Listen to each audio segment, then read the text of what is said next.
Hello friends, welcome to our channel সচিন.মঞ্জুলিকা। তো আজকে চলে এসেছি একটা রেসিপি নিয়ে। তো রোজ তো আমরাই রান্না করি, তো আজকে দাদা রান্না করছে। তো চলো রেসিপিটা তোমাদের সাথে ভাবলাম শেয়ার করি।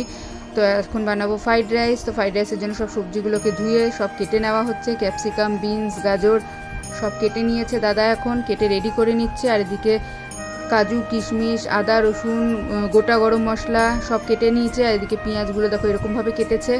তো সব কাটা হয়ে গেছে, কেটে সব রেডি করে নিয়েছে। তো আজকে রান্না করবে দাদা। আর এদিকে তেজপাতাও রেডি করে নিয়েছে। তো এখন চিলি পনিরের জন্য পনিরগুলোকে পিস পিস করে কেটে নিয়েছে। তো এর মধ্যে কর্নফ্লাওয়ার দিয়ে দিয়েছে, একটুখানি নুন দিয়ে দেবে,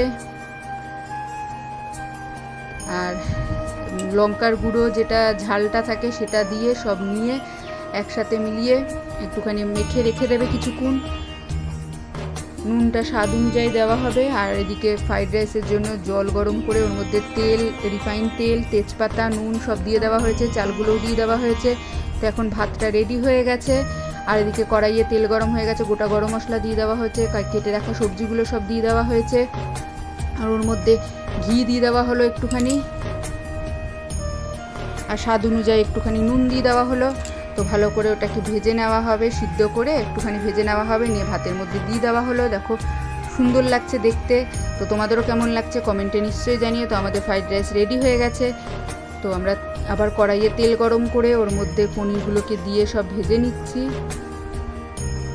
এক এক করে সব পনিরগুলোকে দিয়ে দেওয়া হয়েছে, আর একটুখানি লাল করে ভেজে নেওয়া হচ্ছে। তো এই যে এইভাবে ভেজে নেওয়া হবে। তো সব পনিরগুলোকে ভেজে রেডি করে নিয়েছি। তারপরে কড়াইয়ে তেল গরম করে আবার পেঁয়াজ, লঙ্কা, গোটা কেটে রাখা আদা, রসুন সব একসাথে দিয়ে একটুখানি ভালো করে নাড়াচাড়া করে হালকা লাল করে নিয়ে ওর মধ্যে ক্যাপসিকামগুলো দিয়ে দেবো। নিয়ে নাড়াচাড়া করে ওর মধ্যে লঙ্কা, স্বাদ অনুযায়ী নুন, গোলমরিচের গুঁড়ো দিয়ে ভালো করে নাড়াচাড়া করে লাল করে ভেজে নিতে হবে।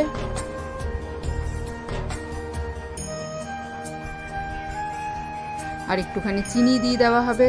তো সব একসাথে দিয়ে ভালো করে নাড়াচাড়া করে, তো দেখো হালকা মতো লাল হবে। তার মধ্যে সস হচ্ছে soya sauce, chilli sauce, tomato sauce, 3 রকমের সস ভালো করে দিয়ে ওটাকে ভালো করে নাড়াচাড়া করে সব একসাথে মিলিয়ে দিতে হবে। তো দেখো কালারটা কি সুন্দর এসছে, খুব ভালো লাগছে। আর রান্নাটাও খুব সুন্দর হয়েছিল। আর এদিকে কাশ্মীরি লঙ্কার গুঁড়ো দিয়ে দেওয়া হয়েছে। তো কালারটা খুবই ভালো লাগছে দেখো। তো এদিকে কর্নফ্লাওয়ারটাকে একটু বাটির মধ্যে গুলে রাখা হয়েছে জলের মধ্যে দিয়ে, কারণ এটা দিয়ে গ্রেভি তৈরি করা হবে। আর এই যে পনিরগুলোকে দিয়ে ওই জলটা এর মধ্যে দিয়ে দিয়েছি। তো দেখো দারুণ লাগছে কালারটা। তো আমাদের চিলি পনির রেডি হয়ে গেছে। তো চলো আজকে রান্না এইটাই। তো আমরা দুপুরে খাওয়া দাওয়া করে নিই। তো ভিডিওটা আজকে এখানেই শেষ করছি, টাটা।